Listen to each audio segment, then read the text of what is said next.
leave suddenly, so that's why I have come to the class. Fine. So morning we discussed about that competition, right? We can finish it off that competition now, so that this chapter will get over, right? Yes.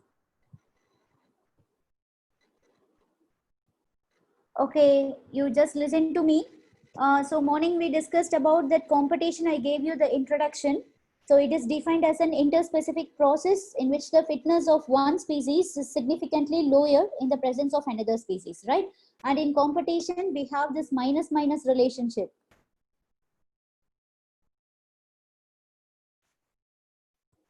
So we have this minus relationship where both the species are equally affected or equally harmed, right?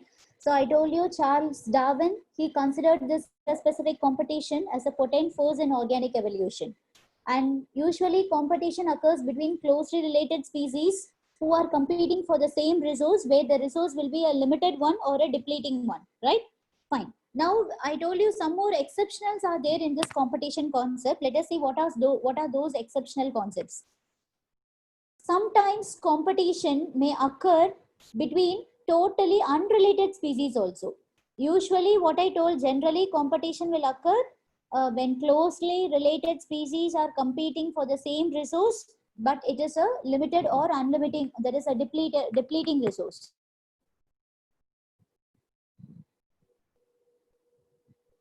Fine. So sometimes this will not occur in usual case. It will occur in rare cases, exceptional cases, right? So sometimes competition may also occur. So this is a chance, okay? May also occur between totally unrelated species. It may also occur between totally unrelated species for the same resource. So morning, as I said, generally competition will occur between closely related species for the same resource, right? Sometimes the competition may also occur between totally unrelated species. The species will be totally unrelated in the sense they will be distantly related, or sometimes they will not have any relationship between them. So totally unrelated species for the same resource. So if you want to understand it very clearly, I will give you one example. See, for example, if you take the flamingos, you know, they are birds. These flamingos, they will visit South American lakes. They visit South American lakes, and they will, when they are visiting the South American lakes, in a particular season, they will compete with the resident fishes. Resident fishes means the indigenous fishes which are always present in the South American lakes for the food, for the same resource. For the same resource, here the resource indicates the food. For the same resource food, which we call it as zooplanktons. Actually, these zooplanktons, they will act as food for the resident fishes always, right? But when these flamingos, birds, when they visit the South American lakes, they will compete with the resident fishes for the same resource which is available there food. But when you compare these flamingos and resident fishes, totally they are unrelated species. This belongs to class Aves, and this resident fishes, they belong to class Pisces. They are not related species completely, they are different, they belong to different class of the subphylum vertebrate. They belong to, when they are belonging to same order, same family, same genus, and within the species they are different, that is the closely related species. Here when you compare the birds and fishes, completely they belong to different class of the same subphylum, and so it can be given as an example for the case where the competition occurs between totally unrelated species for the same resource. Got it? Fine. Now, some more exceptional cases I am going to tell you. The next exceptional, 3 exceptional cases we are going to discuss. Let me tell you what are that, then I will explain one by one. One more exceptional case in your competition is interspecific competition.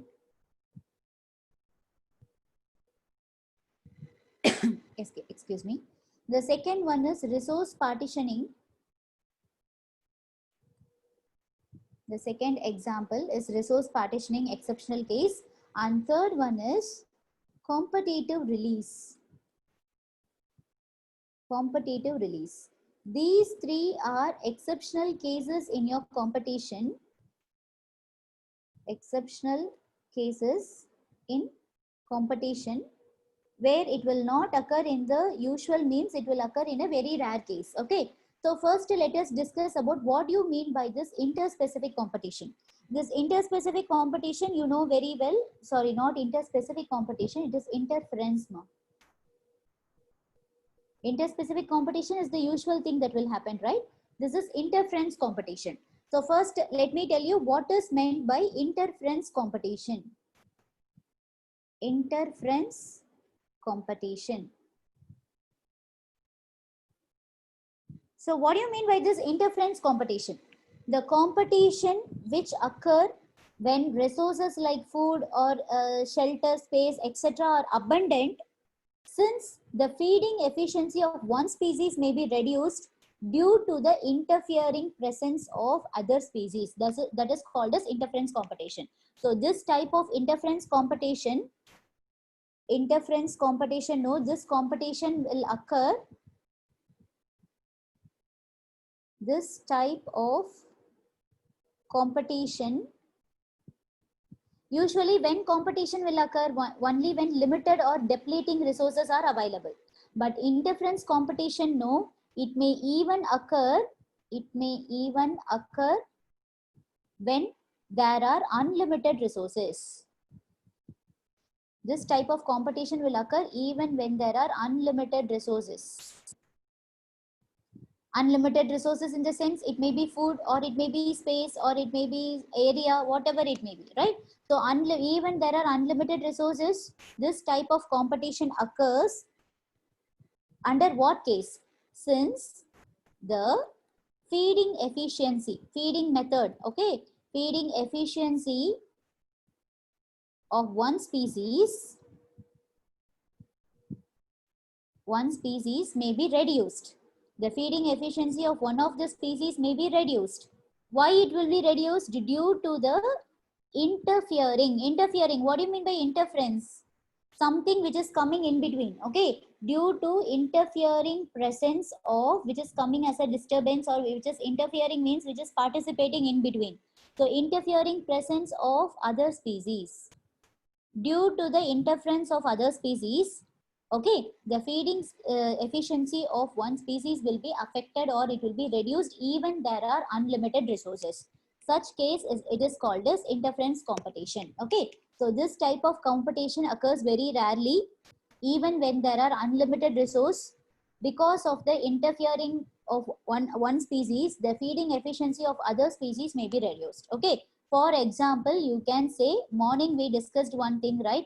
That is the interference of new exotic species. Okay, interference of new exotic species, like example you can say Eichhornia. If Eichhornia is interfering in a particular environment, then actually in the water there will be more amount of oxygen availability. Okay, but because of this species, because it consumes more amount of oxygen, the aquatic plants and aquatic animals which are living there, no, their feeding efficiency will be affected, or their some other like potentiality will get affected because of the interference of other species. Okay, so this is called as interference competition. Okay, now I will give you another, the second thing. The second thing what I told you exceptional is resource partitioning.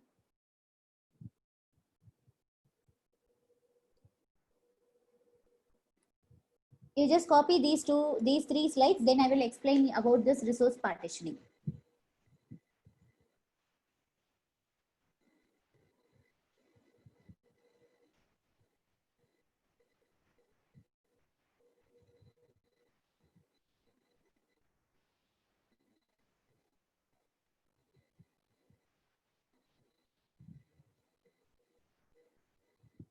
Have you copied this first slide?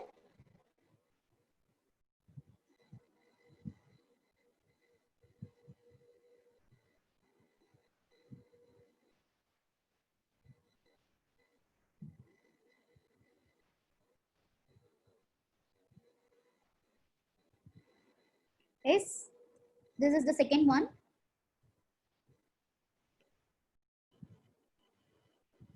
So please do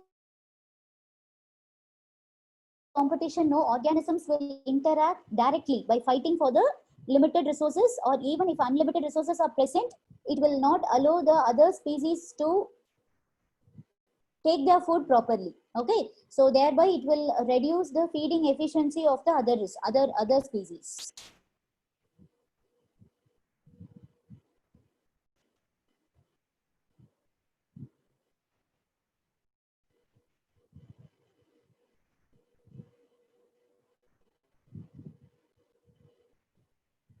Okay, got it? So this is the third slide.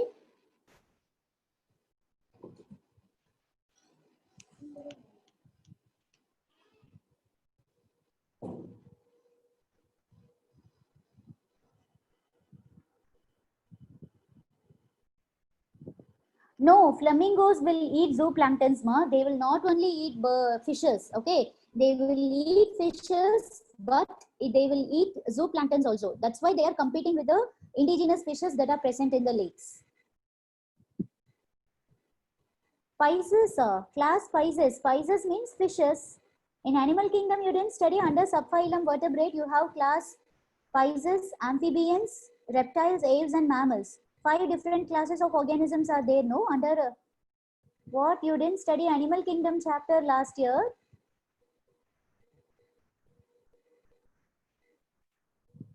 So yes, now we can see what is resource partitioning. By the name, can you get any idea? Here, by the name itself, you can see competition, interference. Interference means some new species is going to interfere with the original species available in the particular environment. So this new species, no, because of this interference of new species, the feeding efficiency of one species will be reduced, even there are unlimited resources available. Okay. Now resource partition. Partition, what do you mean by partition? Yes, very good. Partitioning means they are going to distribute. Okay. Distribute in the sense they are going to divide among themselves. Okay. Fine. Now I'll tell you clearly what do you mean by resource partitioning. So the species which is facing competition, no, sometimes they may evolve some mechanism to promote coexistence rather than exclusion. One such mechanism is called as resource partitioning. I will tell you the species facing competition. The species facing competition, it may evolve some mechanism. They may evolve some mechanism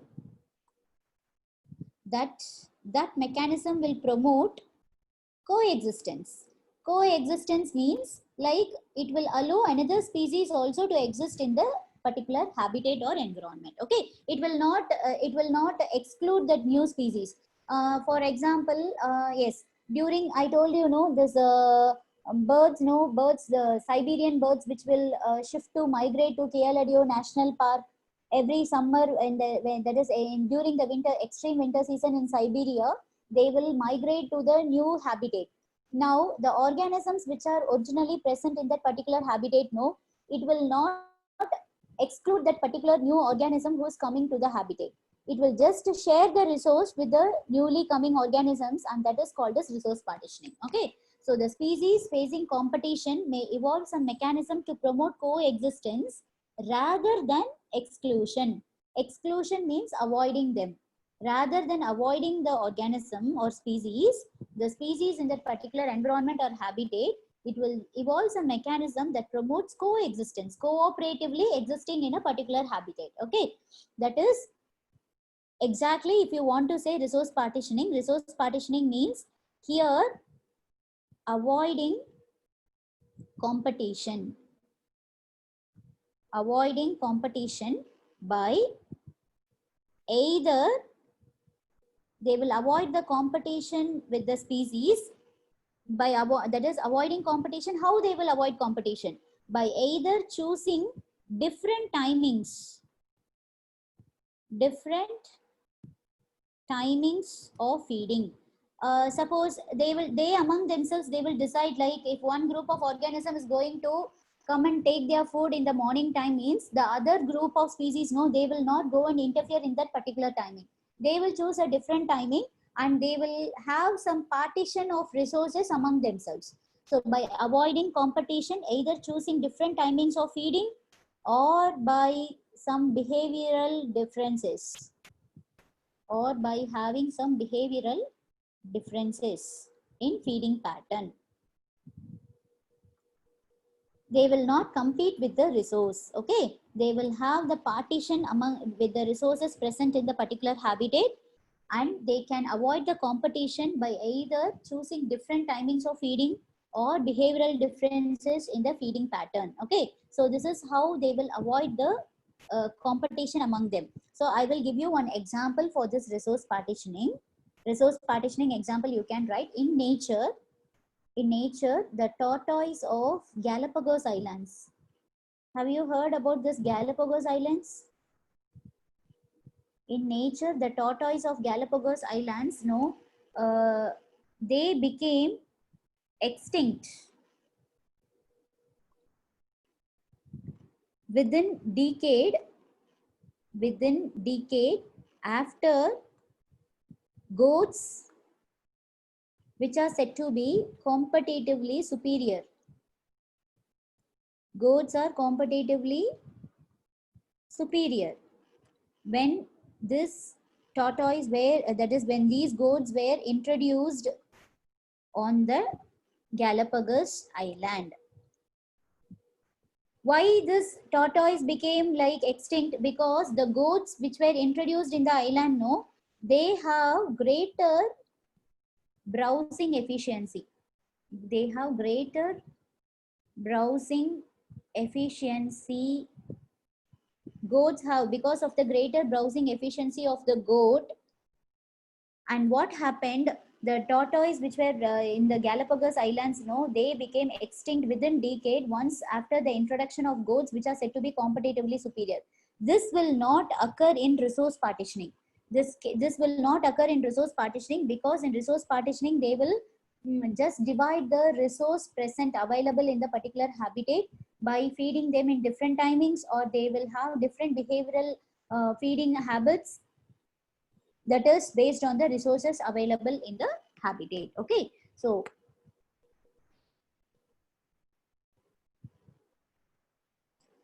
here this type of excluding one species, no, it has also been found in nature that when a competitively superior species is experimentally removed, then a species whose distribution is restricted to a small geographical area, no, it will expand its distribution range dramatically and it will expand into a larger area.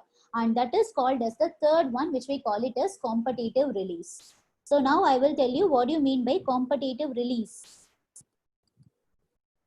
Competitive release. So what do you mean by this competitive release? So it has also been found in nature that when a competitively superior species, superior species means the dominating species, okay, when this competitively superior species is experimentally removed,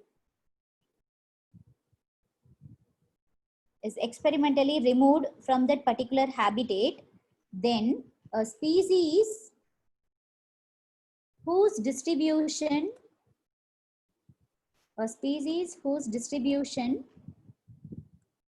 is restricted to a small geographical area,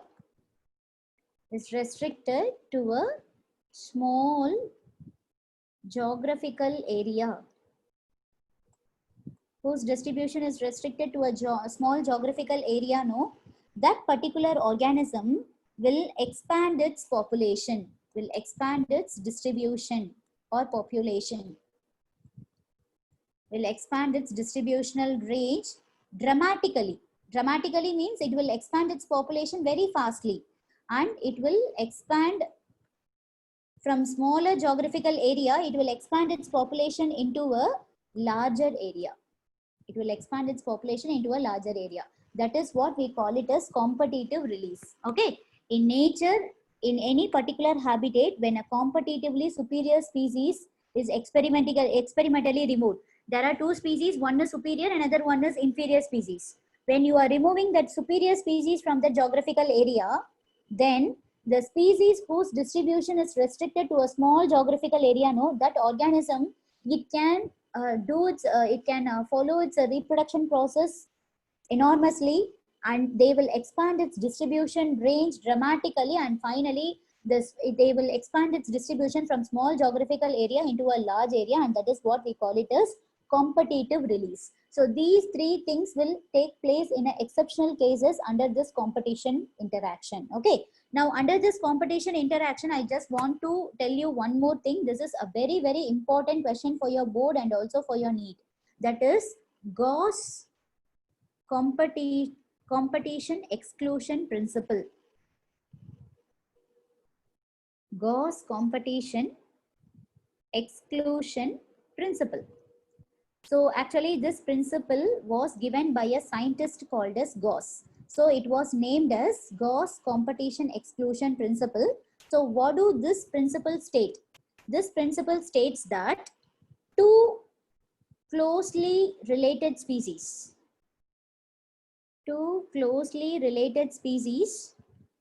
when they are competing for same resource, when two closely related species are competing for same resource, okay, for the same resource, these two closely related species, no, they cannot coexist independently. Why? Because they are competing for the same resource. That resource will be in a limited range. Okay, when they are competing for the same resource, these two species cannot coexist. Coexist means they cannot exist cooperatively and independently. In such case, what will happen in such cases, the competitive, when these two species are competing each other, comparing these two species, the one which is said to be competitively inferior, the inferior will be eventually eliminated, because the superior species will make the inferior species to eliminate from that particular habitat. So ultimately what will happen, the inferior species, no, competitively inferior species will be eventual means finally they will be eliminated.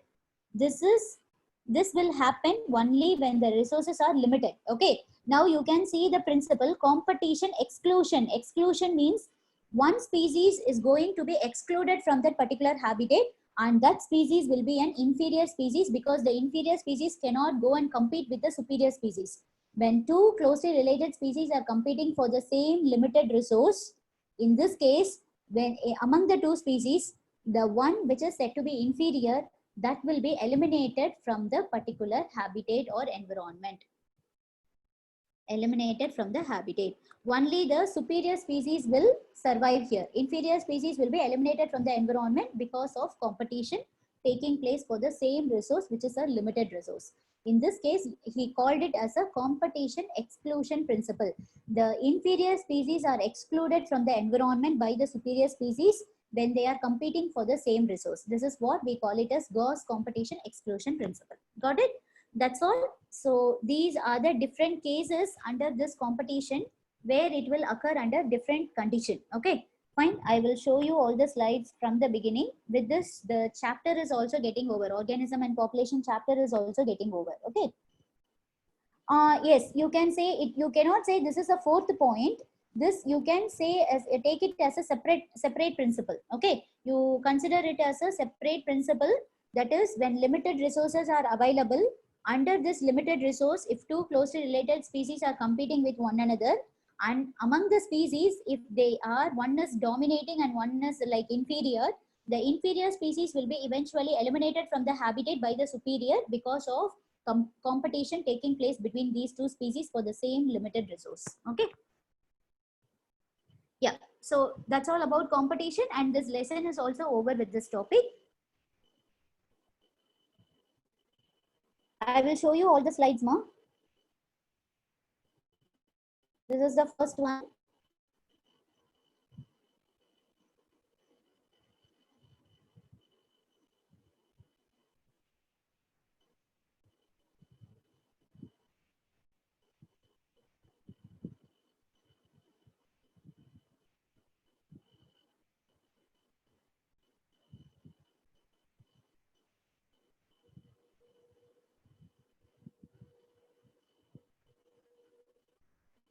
Yes. Second one.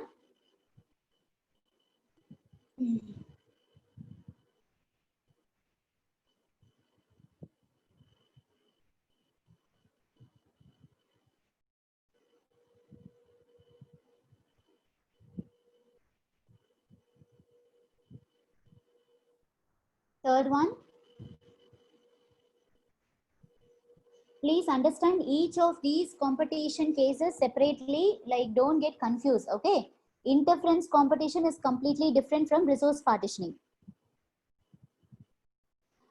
Yes, see, I gave this, wait, I will tell you. In interference competition, please be clear. The feeding efficiency of one species will be reduced due to the interfering of some other species. Okay, when a new species or a like due to the presence of other species, the feeding efficiency of one species will be reduced. This occurs even in unlimited resource, not only under limited resource, even when unlimited resources are present. When one of the species is interfering, the feeding efficiency of the other species will be reduced because of the interference of a new species. And that is what we call it as interference competition. Now coming to the resource partitioning, here the species facing competition, no, they will have some mechanism that will promote the coexistence of both the species rather than exclusion. In Gauss competition exclusion principle, one species is excluded from the habitat. That will not happen in resource partitioning.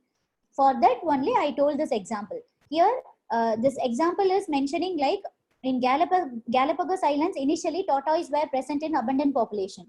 But when goats were introduced in that particular island, the goats, because of their greater browsing efficiency, this is a competitively superior species. Tortoise here is an inferior species. Because of introducing the superior species, what it happened after within a decade, within 10 years, what happened? All the tortoise of this Galapagos Islands know, because of not having sufficient food, not having sufficient resource, the tortoise of Galapagos Islands became extinct. This will not happen in resource partitioning. That's I cannot say how it will happen in resource partitioning, but I can give you an example what case will not occur in resource partitioning. Extinction of one species because of introduction of another species will not happen. Okay, it will not happen. This such case will not happen in case of resource partitioning, because in resource partitioning both the organism, both the two different species can exist. That is what we call it as coexistence. Coexistence will take place in resource partitioning because it will not exclude any species because of the introduction of a new species. Okay, how it is not excluding? It is avoiding the competition. How it is avoiding the competition? Either by choosing different timings of feeding, or they are having different feeding behavioral differences. Based on this, it is both the species are able to coexist in the same particular environment, even there is limited resource. Okay, now got it why I gave this example for resource partitioning? If both the species are superior, then usual thing will happen. That is what we discussed in the morning. I told you, usually in competition both will be harmed or affected. When both the species are superior, they will share the resources equally, and both will not get completely fulfilled or satisfied, and that will affect the feeding habits of both the superior species, which will be affected. And that is what we are saying, like both will have negative interaction. Okay. Sixth one. So this competitive release, you understood, right? If any one of the if one superior and inferior species is there, superior species will be always higher in population, inferior species will be lower in population. If you are removing that superior species from that particular habitat, then the inferior species which is present in a very small geographical area, this will increase in its population, because once when you are removing the superior species, the resources available will be completely used up by the inferior species. Then automatically the reproductive potential will increase. Then they will increase their population drastically, and in one situation you can see after a short period of time, this small species, no, it will increase its population drastically and it will expand to a larger area, and that is what we call it as competitive release. Okay, and this is competitive exclusion principle, where if you remove, that is when two different species are competing for the same limited resource, the superior species will not allow the inferior species to use the resource, and thereby what happens, the inferior species, no, it will eventually eliminate from the habitat. It will move or shift to some other new habitat, and there they will survive. So in this particular habitat, only the superior species will be surviving, and that is what we call it as competition exclusion principle. Clearly understood about all these concepts, ma? Everything is different. Don't get confused with one concept with the other. Okay. Gautam, you have asked me to explain about resource partitioning. Now I explain. Now you are clear about this resource partitioning.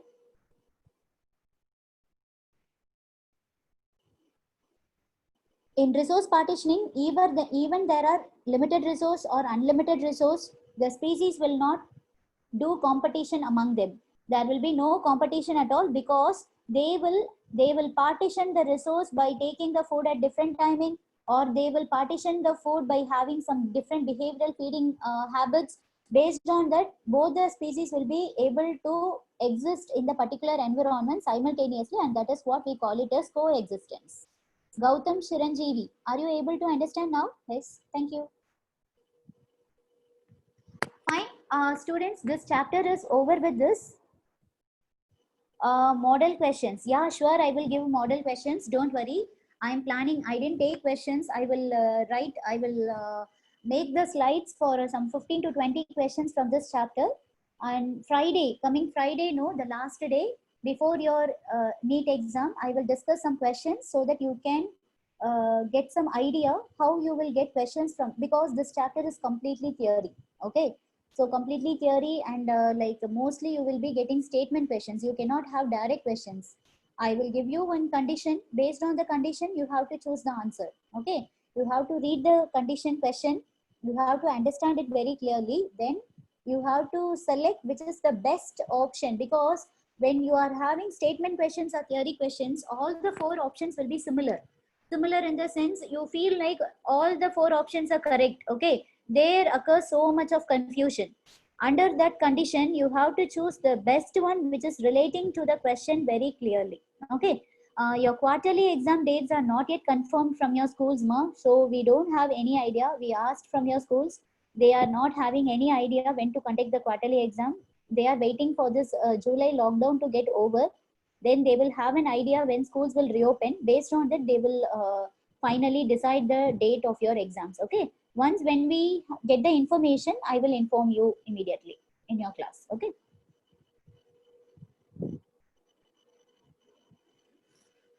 Okay, students. So now your this chapter is over. I will give you a small introduction about the next chapter. Actually, according to your syllabus, the next chapter is ecosystem, but ecosystem has been removed, right? So we cannot study ecosystem.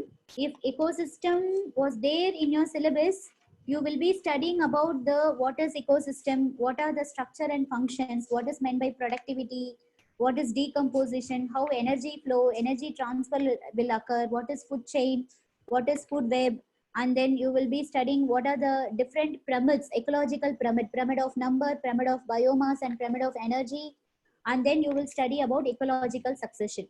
But all these concepts has been deleted from your syllabus for this academic year.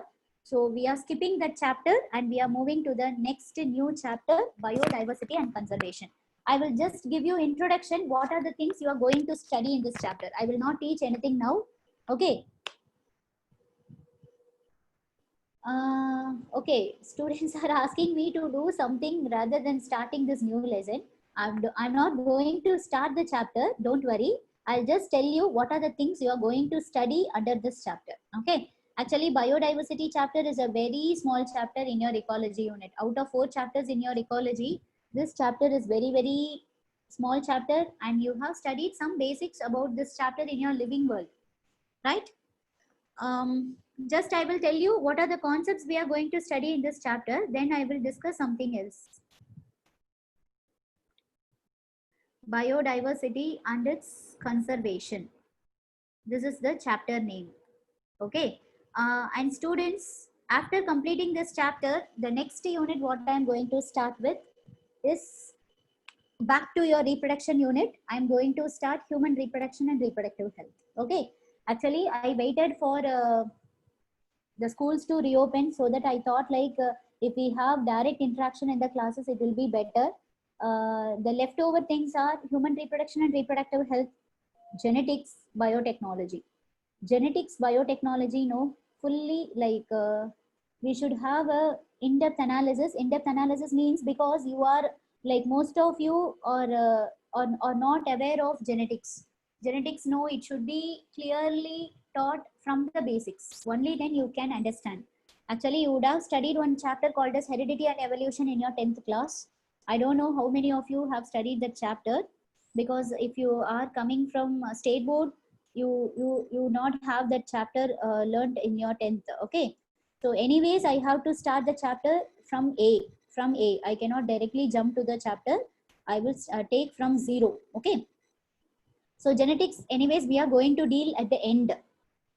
That is end in the sense, before going for biotechnology, I have to take genetics, because without studying genetics, you cannot understand biotechnology unit. Biotechnology is fully based on molecular biology and genetics. So these two lessons are there in your genetics syllabus, right? Principles of inheritance and variation and molecular basis of inheritance. Only if you study these two chapters, you can understand biotechnology principles and process, how you can do this rDNA technology protocol. Okay. So biotechnology I have to take after taking genetics. And if I thought like I can start genetics, it will take lot of time. Okay. So better I will complete human reproduction and reproductive health before starting genetics. And after that, we can sit and read genetics chapter leisurely. We need not to hurry. We don't have any tension. So slowly we can go, because biotechnology, once if you study genetics, no, biotechnology you can understand very easily. Biotechnology unit we can complete within a week. It will not take more than a week. Okay, it is a very small applications and all very easy. So after this ecology unit, I will do human reproduction, followed by that reproductive health. Then I will start genetics principles and inheritance of variation. Then we will go molecular basis of inheritance. And finally, we can go to biotechnology principles and process, and we will end up the 12th syllabus by applications of biotechnology. So if I complete all these things, your 12th syllabus will get over. Okay, fine. Now I'll tell you what you are going to study in biodiversity and its conservation.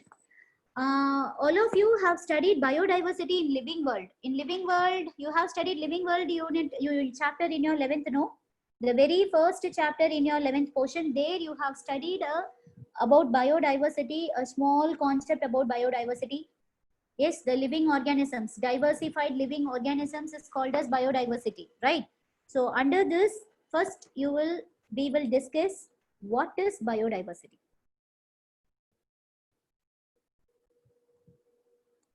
What is biodiversity? This is the introduction part. Okay, intro part, you will study what is definition of biodiversity, who coined the term biodiversity, who popularized it. Okay, and what are the next to it is what are the levels of biodiversity.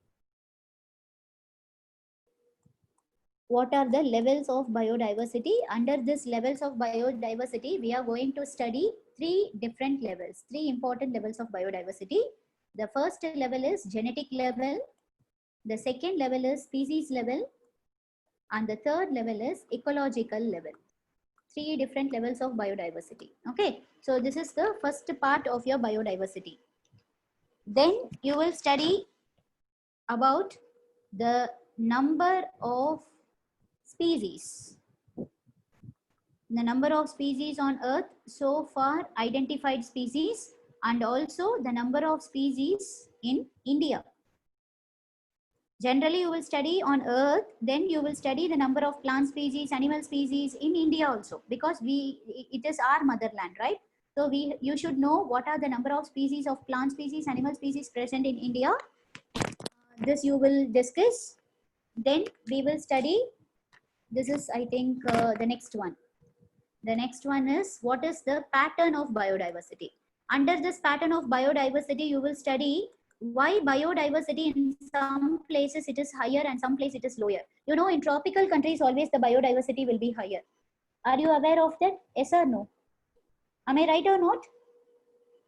When you compare to the tropical region and temperate or polar region, the biodiversity will decrease as you move from tropic area to polar area. Okay, why? Because the climatic condition and many other reasons are there why tropical regions or tropical will have more number of biodiversity. Next, when you go to subtropical, it will reduce. If you go to temperate, it will further reduce. If you go to polar, it will be completely reduced. Okay. So biodiversity, why the pattern of biodiversity varies from one area to other area? What is the reason behind them? Okay. Based on latitudinal pattern and longitudinal pattern, altitudinal pattern, you will study about the pattern of biodiversity. Okay. Fine. Now the next topic under this biodiversity is what about the loss of biodiversity? Nowadays, so many different species are getting extinct. They are meeting the vulnerable situation, endangered situation, right? So we will study what are the losses of biodiversity so far in the last 25 years. What are the different species we have lost, species that has been become extinct. Now, the next one is very, very important. What are the causes for the loss of biodiversity? 4 important causes are there for this loss of biodiversity. 4 causes. These 4 causes are called as evil quartet. Okay, evil quartet. As it is number is 4, you will call it as quartet. Evil quartet means they are the main causes for the loss of biodiversity. The next one is you will study what are the processes of all are small topics. Don't think like so many topics are there. All are small topics only. Okay. What are the processes of extinction of biodiversity? Okay. And finally, the last topic is how you have to conserve the biodiversity. The last topic is conservation of biodiversity. How you can conserve. Under this, you will study 2 different conservation. In situ conservation and ex situ conservation. Okay, that's all. The chapter is over with this topic, in situ conservation and ex situ conservation. That is the last topic. Okay, it's a very easy chapter. We can complete it within a week. Okay, yeah, if we are starting tomorrow is Wednesday, right? Wednesday, Thursday, Friday, Monday, Tuesday. By next Tuesday, I will complete this chapter. Okay. Fine. So if you have any doubts in organism and population, you can ask me now. Students, if you have any doubts in organism and population chapter, you can ask me now. You can just refer your class notes. Just refer. We have some 10 more minutes, right?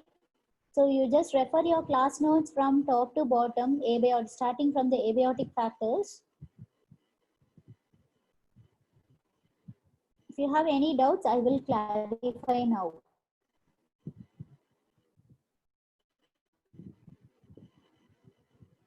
Okay, one student is asking, Venus flytrap is a predator.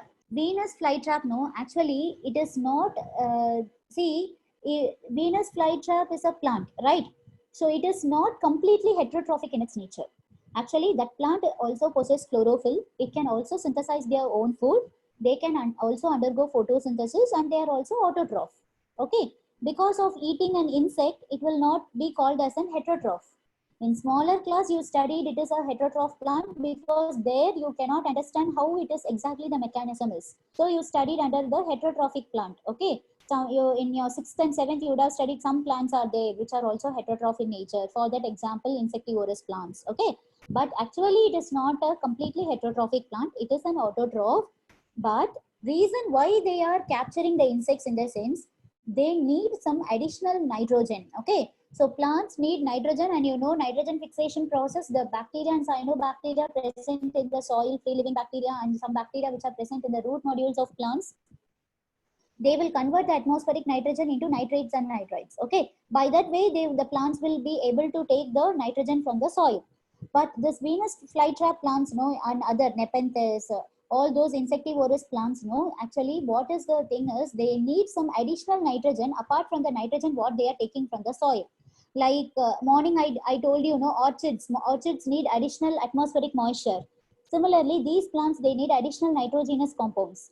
For this additional nitrogen, they are capturing the insect, they are digesting them, they are having some sort of digestive system in the body. They are capturing the insect and digesting them, and from the insect body, when they digest them using some digestive enzymes, they will get some additional nitrogen. So it cannot be called as a predator. Okay, don't think it is a predator. Yeah. Example for competition between closely related species.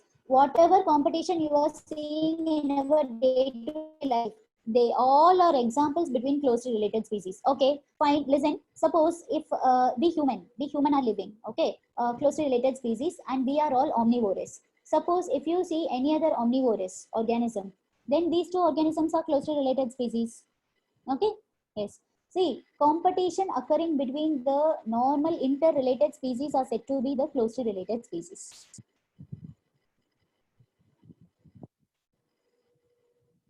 Parasitoidism, actually parasitoidism is not there in your topic, in your syllabus. Actually, it is a very, what is that? It is a new mechanism that occurs between the organism, and that is not needed now. It is completely based on ecology. Under ecology, you are studying only the organism level and population level. And under this population level, no, you are discussing, we have some different types of, what is this, population interaction. It is not only the 6 different types what I told you, parasitism, mutualism. You have so many different things. In fact, you have proto-cooperation and co-evolution. All those are different concepts, right? So when you talk about parasitoidism, it is like these organisms, no, they will live in very close association with the host organism, like, like at the host expense. Sometimes, finally, what happens? It will result in the death of the host. So if you take parasites, they will be living in the host body. It will in a very rare case, it will causes death. Okay, but parasitoidism, no, ultimately it will result in the death of the organism. Till that, the parasite, that particular organism, will be living in the host body. Okay, that is called as parasitoidism. Yes, any other doubts? Right, let me open the chat, right?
Students, are you able to hear me? Are you able to hear me? Please respond. Students?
Hello, ma'am.